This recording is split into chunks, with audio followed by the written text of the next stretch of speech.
lounging, son. Okay, well, welcome back to the Comic Lounge. My name's Ryan, and with me today I have writer-artist Sophie Campbell, who is currently working on one of my favorite comic books, the Ninja Turtles ongoing. Welcome. Yeah, thanks for having me. Yeah, my pleasure. Like I said, I'm a huge Ninja Turtles fan. I have been since I was a little kid from the cartoon. I grew up with the cartoon, right? I have the entire run of the original Mirage. Nice. I have every issue of the current run, and you've been on it for a little over a year now. Vastly different, in my opinion, vastly different than what we got from the first 100. A lot has changed in the world of the Turtles. I just wanted to, just to start off, I know you haven't drawn every issue, but you have drawn a good amount, and you've been writing the entire time. So I just want to know how it's been for you so far. It's been great. I thought it would be too much pressure, and I mean, it's still stressful or whatever, like staying on deadline and everything. But I thought when I first signed up, I thought it was going to be much worse than it is.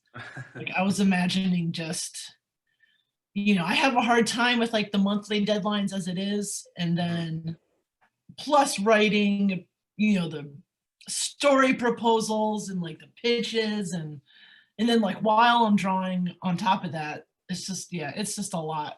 But I'm not, I'm still here. So I think you've been doing a great job. I know that like Tom Waltz and Kevin Eastman, I think they were co-writing or co-plotting, and Tom was writing.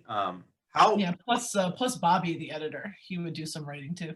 Oh wow. Okay, so how much? I mean, is this all you by yourself, or are they giving you like loose ideas and you kind of have to almost adhere to them? No, it's pretty much me by myself. I'll run stuff by Bobby and sometimes Tom, and we'll bat ideas around like that kind of thing.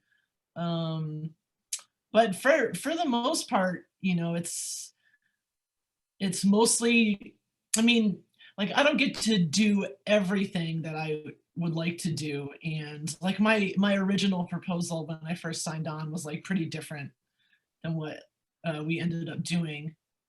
But so I guess in that sense it's not totally me, because if it was, we would have gotten whatever my original proposal was. It's mostly me and Bobby kind of batting stuff around, and then I'll consult with Tom sometimes if I want to do something with like something that he set up in the first 100, like like a Rokusaki coming back and stuff like that.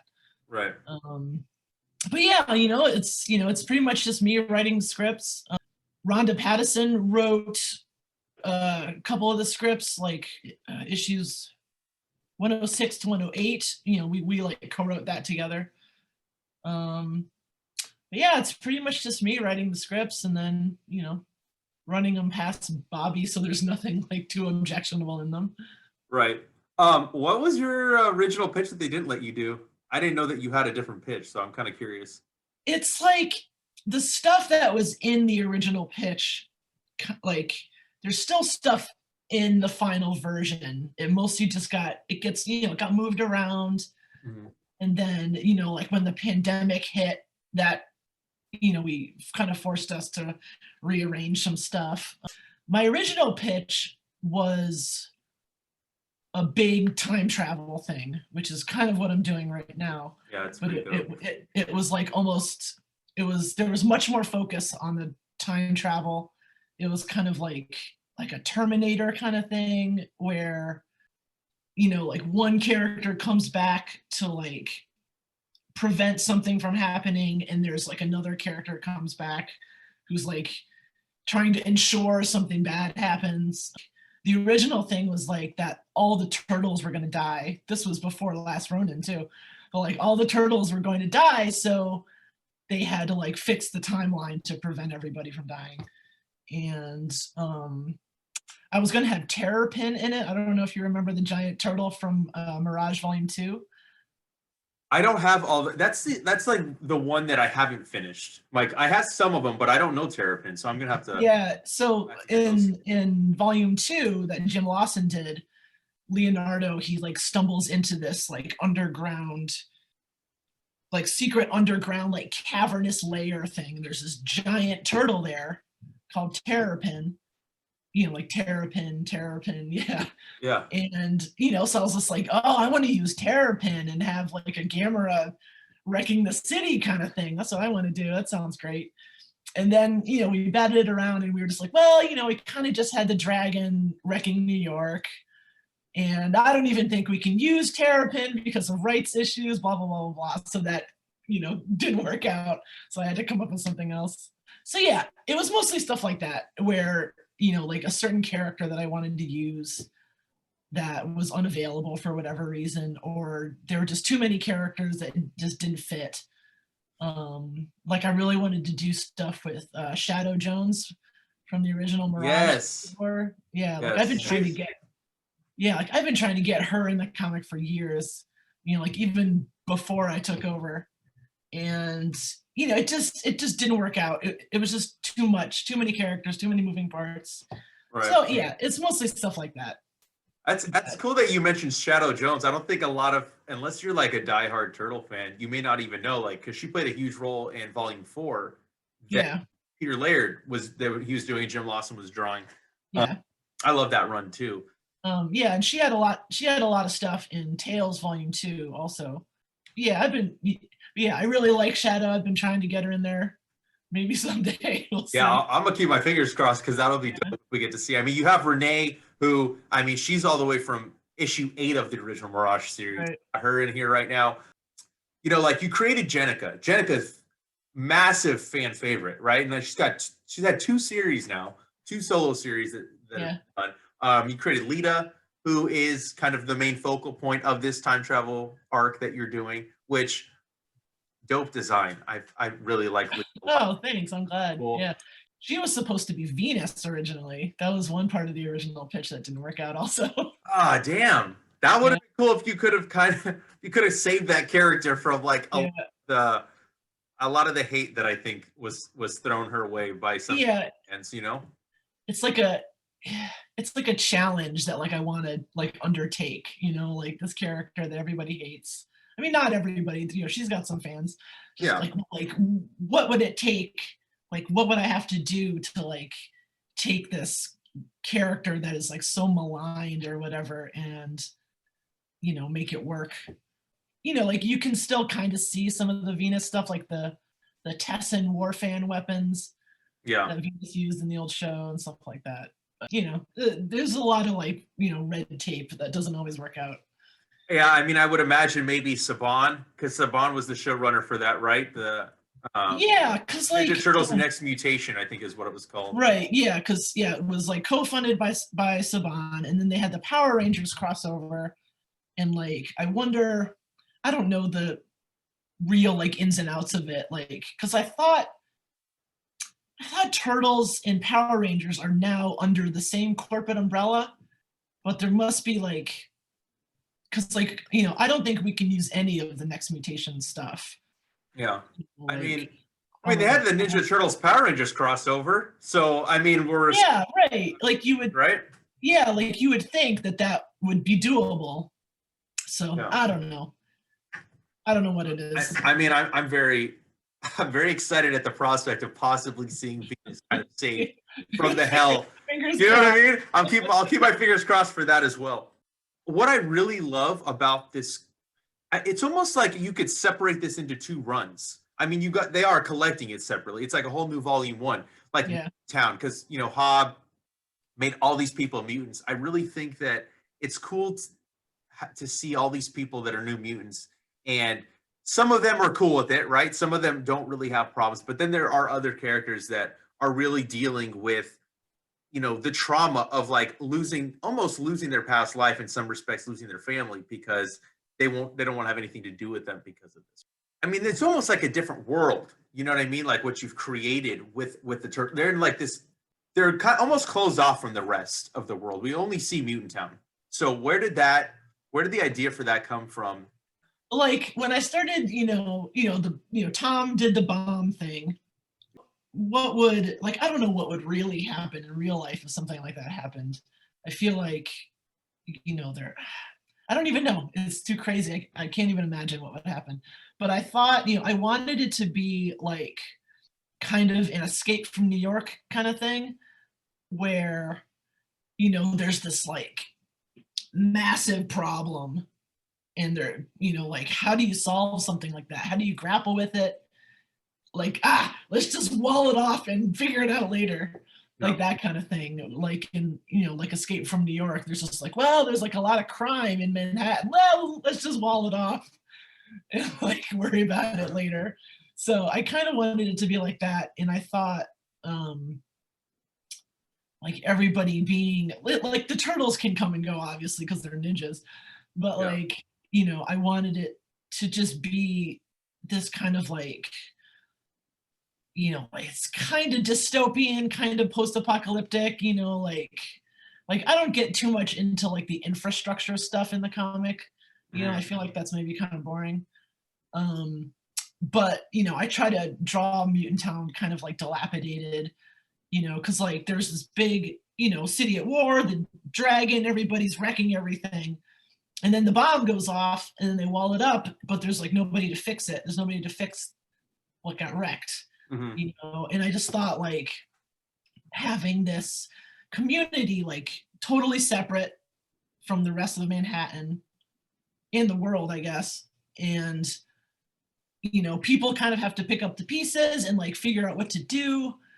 And that kind of creates this like power imbalance where Hob is on top and he has to like figure out how to get resources in through the wall, and that kind of creates this conflict. And I thought it would be cool to have like just this separate community where the turtles like hey, like we can walk around in public now, not worry about it, and people aren't gonna like try to kill us or whatever. Like we can come and go, but like what if we stayed, did something, Yeah, for I these mean people, it's like create a community. it's cool because like Mikey's doing his radio show, right? You got the turtles with the dojo and they're training like the next generation of ninjas. So we're getting to see a different side of the turtles than I've seen in any iteration of any of the past volumes. And I've read a lot, like I said, read a lot of turtle comics, and that's why I've really like, it was almost refreshing. It was like a soft reboot, kind of. I don't want to say, well, reboot's the wrong word, but like it really was like a fresh break from like a clean break from what we were getting before into what we're getting now. It's like, it's almost like I said, different series. Like all this like cast is new. We got all these new mutants coming in.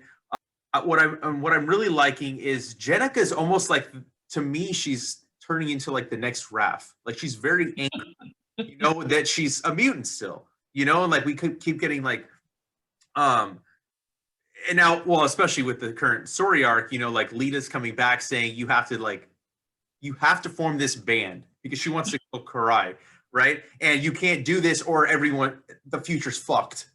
Right. Pretty much, right? How much more are you going to continue to like build this out with Jennika? Like, is there ever the possibility? Well, I guess what I want to ask is like, how much fun are you having writing this Jennika, who you can do what you want with? There's no preconceived notions of who she should be or can be, right? Because like she's a new character. Same thing with Lita. So how much fun is it to just be able to kind of do what you want with this character as opposed to the other it's ones? it's definitely exciting because like there's no baggage really, and there's no it's like with the more established characters, like there's kind of like a basic thing that like you have to riff on.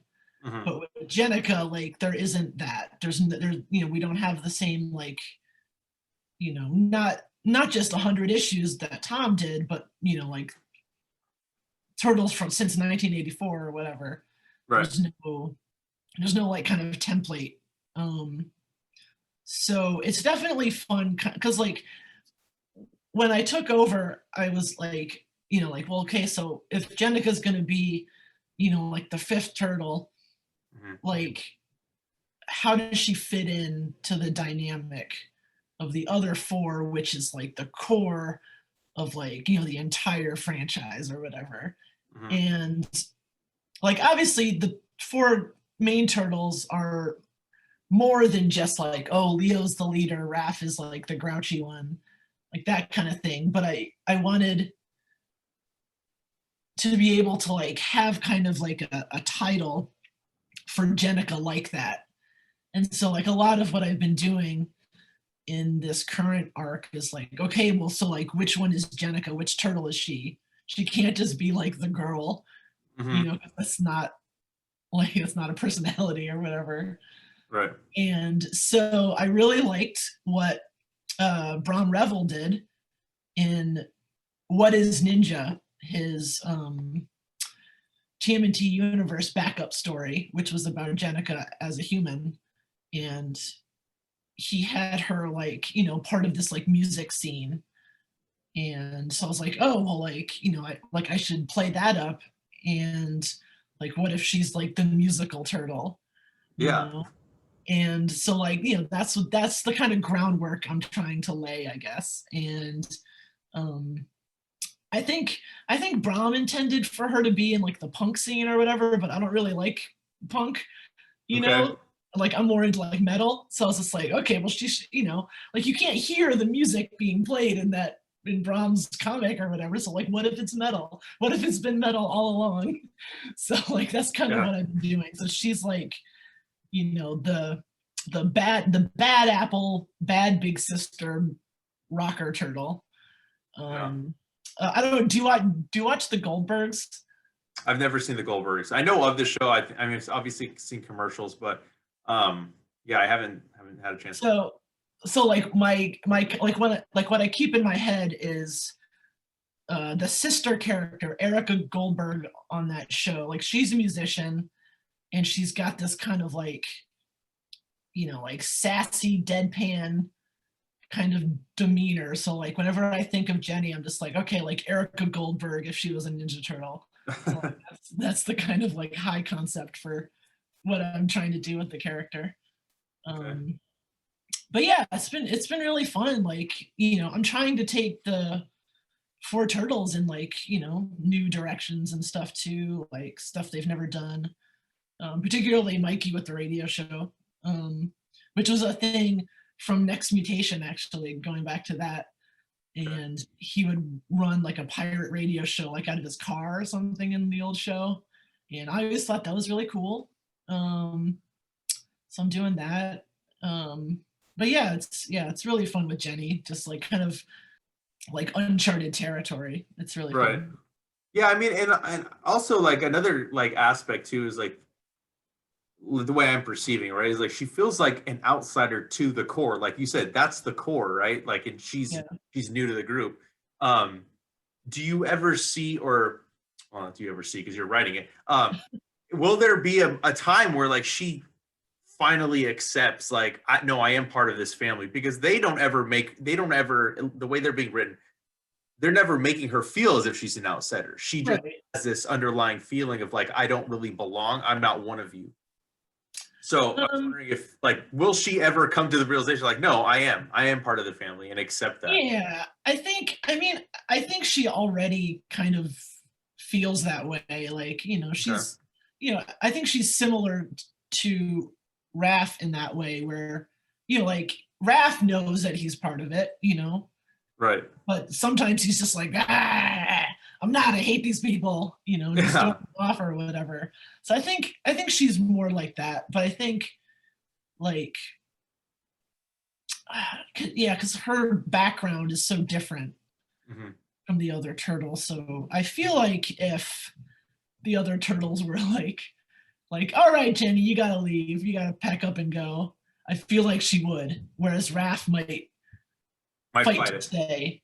Yeah. Right. Like I feel like, you know, Jenny would, you know, she'd give them some kind of like, you know, sassy barb or something as she leaves, and she'd be like, all right, fuck you guys, you know, Yeah. right. Yeah. And going into the current arc too, like, you know, talking about time travel and stuff like that. Last Ronin came out during this arc. Right. time travel. Is this influencing any type of future for this run? Because I know, I mean, at least from what I've read of Last Ronin 1 and 2, they don't mention Jennika. So this, I'm assuming, is the future of the original Mirage verse, the series. No, because in Last Ronin they have the different colored masks, so it's not quite Mirage. Oh, right. Okay. That's true. Yeah, it's different. Yeah, and I can't remember if in Last Ronin, do they acknowledge like the Foot Hamato clan truce from Mirage? I can't remember. Yes. Do they? Okay. Yes. I think in issue 2 they mentioned it. I think. Yeah. I could be wrong. I mean, I forgot the color. I forget about the color bandana so much. Yeah. Such a thing. Like, Yeah, I think like each thing is just kind of its own continuity or whatever. Like, yeah, I don't know. Wait, what was your question about it? I was asking if the future we're seeing in Last Ronin, is this somewhat of the future that you envisioned for the future of where Lita's come back from? Not really. Okay. I feel like the Turtles' fates in Last Ronin and what I'm doing are different. Okay. Like the future, like you'll get a small glimpse of the timeline that Lita comes from in, I don't know, like issue 117, I think. Okay. And I'm imagining her future more like After the Bomb, the Palladium role-playing game. I don't know if you're familiar with that. No.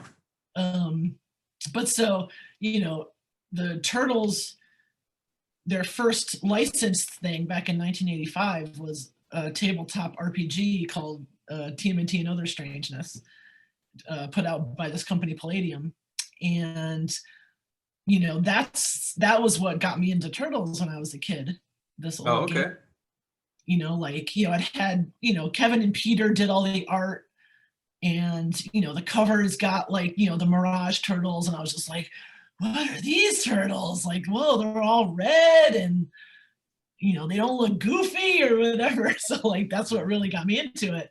And a lot of the stuff in my run so far has been kind of like inspired by stuff in that old game, like the weasels, and Diamond the mutant porcupine is based on this character from the old game. Okay. And so after Palladium Books did that, they did the spin-off called After the Bomb, which is like, it uses the same like mutant animal character creation rules from the Turtles game, but it's like this, far future thing where like humans are dying out, they're being kind of like bred out of existence, and like mutant animals have like taken over, and it's like this wasteland kind of thing. That's dope. And so like that's what I wanted Lita's future to be like.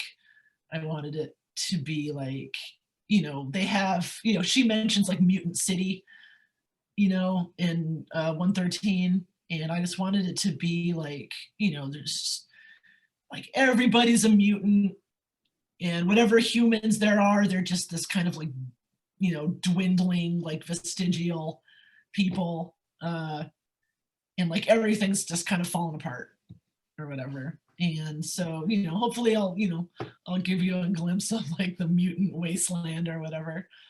Oh, dude, that's awesome. I mean, this is so cool. Like, I didn't even know about that game. I love that. Like, I thought I was hardcore, but you're pulling from so many different sources I didn't even know. You just brought in Toka and Razor from Loose, which they were other characters that I'd been trying to get in for years. And they were actually in my original pitch for the first arc. It was going to be them instead of the Weasels originally. Okay. And I don't remember why. I think we just kind of hashed it out, and we were just like, there's like too many turtles, there's too many mutant turtles, and we're just kind of like, all right, fine, I'll do something else. And so I did the Weasels, which I think really worked out because I love them. I think it shook out much better than I had planned originally. Mm-hmm. So at that point, I didn't even know if I was gonna get to use Toka and Razor at all. I was like, all right. So I'm gonna accept defeat on that and just kind of put them to rest. All right, fine, you win. Then with this latest arc, I was just like, I was just like, hey, like, what if we brought Toga and Razar into this one instead? Mhm. And sweet talked Bobby and Nickelodeon and everybody. So yeah, it worked out. Oh yeah. I mean, is there any other characters that that you are or that you want to bring back that you are going to be able to? I know Venus is one that like you can't necessarily do right now, but is there any other ones, any obscure ones that all us turtle fans can go hunt down the comics for, or others? I mean, I would, again, I would love to get Shadow in there. I've been thinking about Radical Incomplete Carnage from Mirage, but like, I don't know, Yes. maybe they're too superhero-y for IDW Turtles. I don't know, Tom has been talking to me about some of the Archie characters, which I'm not familiar with. Like, I never really got into that stuff. Yeah, same. I didn't read all those. I know there's a lot of weird Like, concepts though in there. Like, I know the main ones, like Ninjara, Cuddly Cowlick, like that. So bizarre. But like, I know like kind of the main ones that everybody knows. But Tom was talking to me, like, I can't spoil anything. Okay. But he was talking to me about these characters. I was like, what? I've never heard of these guys. So I had to go to like Turtlepedia and like look them up and stuff. Just like these deep Archie cuts that Tom was excited about. One character, this will probably never happen, but one character I keep going back to is Muckman from the old toys. Yes, I had that action figure. Yeah, like he's kind of a stupid character, but like there's just something about like a character just like made of like slime and garbage that I keep going back to in my head. He doesn't really fit with how the mutagen works. Yeah. In the comic series, but it's just like what if like I can somehow get like a slime guy or something in the series? I don't know. Oh, and I'm thinking about Needle Nose and Killer Bee. Do you remember them from the toys, the giant insects? Oh man, I'm trying to picture the toy. They were like big. They were big, and the is Needle Nose like a mosquito? Yeah, he's a mosquito. Okay, yes, I remember that one. And so those characters are based on a thing from the Palladium game where insects, like unlike other animals, would mutate really big and mutant animals would ride them. And so I was just like, well, like that should be in the dystopian apocalypse future. Yes. These giant insects or whatever. So I'm thinking about like how can I get Killer Bee in there because he was so cool. So I'm thinking about that. I guess that's about it. I mean, one character from Mirage that I would love to use but can't is Bloodsucker, the mutant leech. But I think he is like one of the few Mirage characters that we can't use because Rick Veitch still owns him. He like retained rights to the river that I remember that. Yeah, that 3-issue arc. Yeah. And that's one of my favorite Mirage stories where it's so good. The leech like sucks the mutagen out of Raph and he turns into a little turtle again. Like that is so great. And I don't know. I guess I could like make a different mutant leech, but it's like it just doesn't have the same like kind of cachet as like specifically drawing on that story. Right. Yeah, so that would be fun. I'd like to do April's sister Robin. I think that would be fun from Mirage. I would love to have Sari, the Regenta from the Protoceratons from Volume 4. Do you remember her? Oh my God, yeah, I forgot about her. Yeah, so she was like one of my favorites from that series. And like I really liked in Volume 4 where like she because like in Volume 4 like like aliens colonize Earth. It's kind of like Mutant in a way where like the turtles are like, hey, we can walk around now because people just think we're aliens. Right. And so the Regenta, she comes down and she like recruits Mikey to be like her guide or whatever. And then they I remember that. They go into the ocean and they like may or may not have had sex or whatever. And I was just like, damn, that's, I want to do something like that. Like, that's great. I love that. Yeah. And just like the idea of, you know, like a Triceraton princess like coming to Mutant Town or something, and she's like, very pampered or something. I don't know. And she recruits the turtles to like show her around in New York or something. I think that would be really fun. Yeah, that would be really, really dope. I hope you get a chance to do that. Speaking of, you mentioned April. We haven't really seen much of like Casey and April as much as we were seeing before. Baxter's the mayor now. Do you have any like plans coming up to kind of incorporate them more back in, or for the foreseeable future, are we mostly just going to be in Mutant Town dealing with the aftermath of what happened in issue 100? Yeah, April, she gets a storyline in the next arc. So she'll get more stuff to do, and like Baxter is like more involved. Yeah, Casey I've been kind of struggling with. Like, I love Casey Jones, but like it's tough because like I feel like I really like, this is like not a knock against, like what Tom has done or anything, but I really love Mirage Casey. He's one of my favorite characters, and he's just like, he's like kind of fucked up. He's like kind of gross, but he's like still a hunk at the same time. And he's just like this kind of like aimless, like dirtbag character. Yeah, this agree, like this lovable psycho dirtbag character. Yeah. And I really love that. And I feel like IDW Casey, like he's too much of a good boy. Yeah, he's too together. And I'm just like I sit down, I'm just like, I don't know where to take like IDW Casey. Like, he's like too much of a nice guy. Like, I want to fuck him up or something.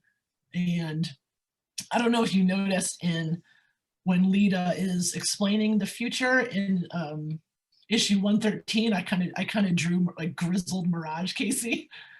I'm gonna go back and look at it. Yeah, so like he's with like the kind of like long like spiky hair. Maybe that's all I need to do. I need to give like IDW Casey like long hair, and then it'll start to come together for me. Yeah, some long nappy hair. Right?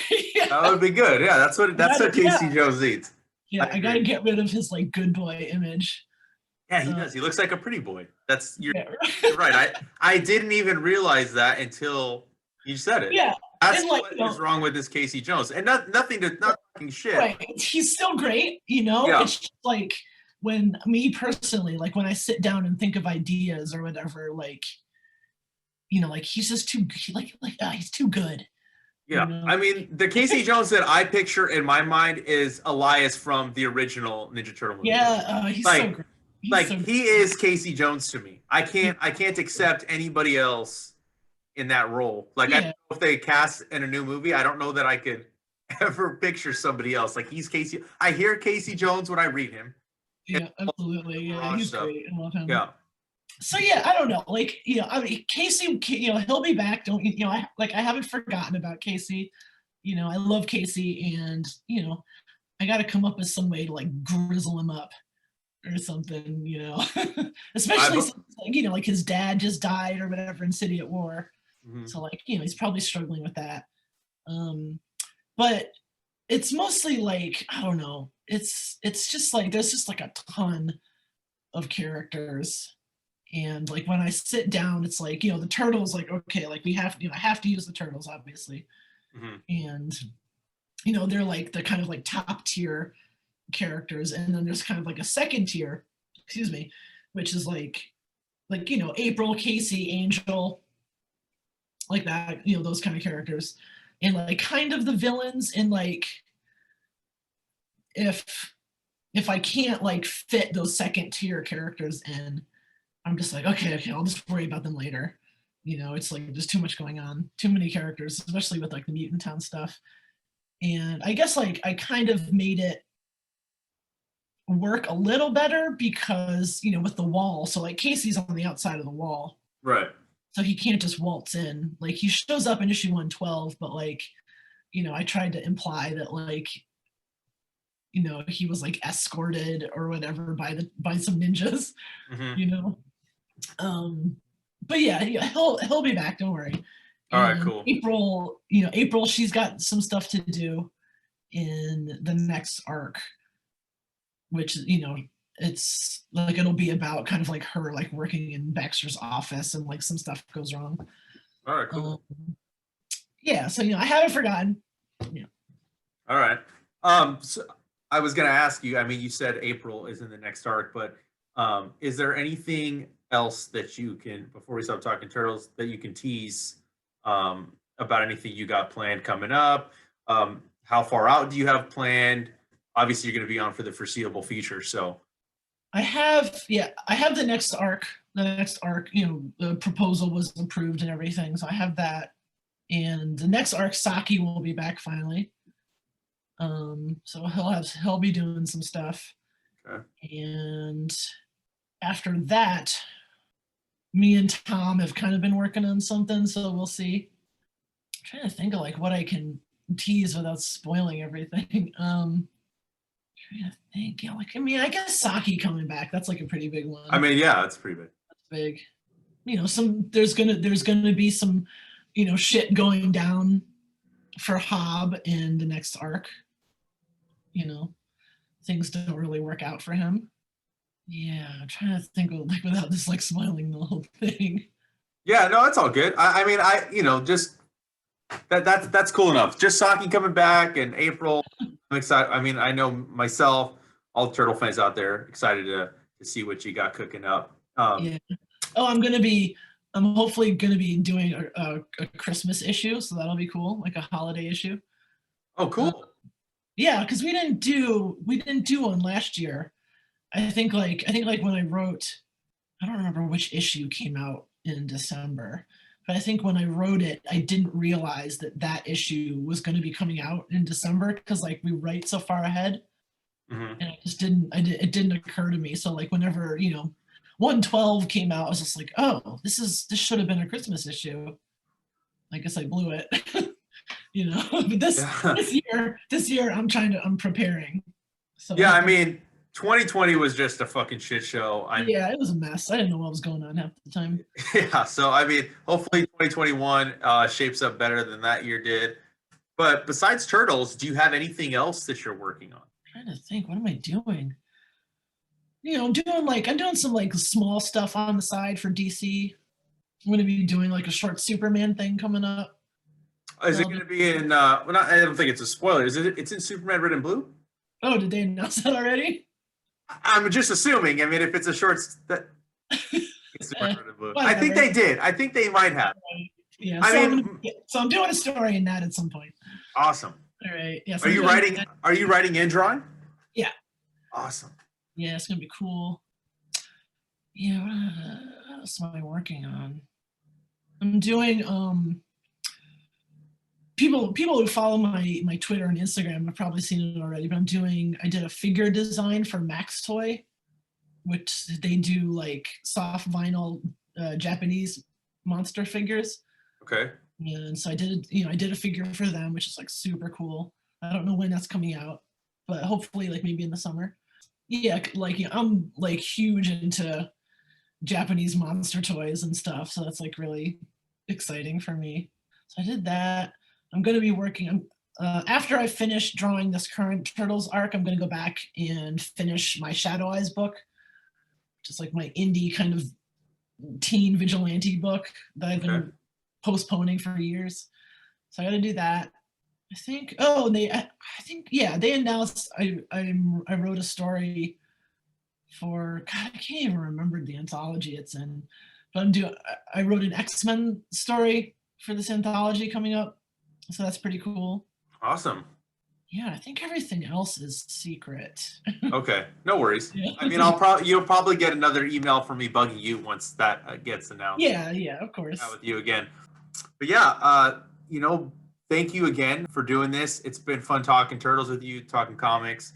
But before I let you get out of here, could you just share with everybody watching or listening where they can find you online? And I will drop those links down below in the comments as well.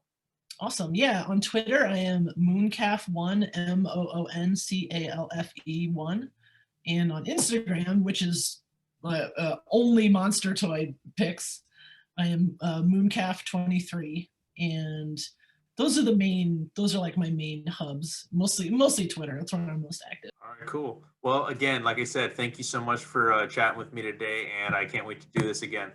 Yeah, thank you so much for having me. It was awesome.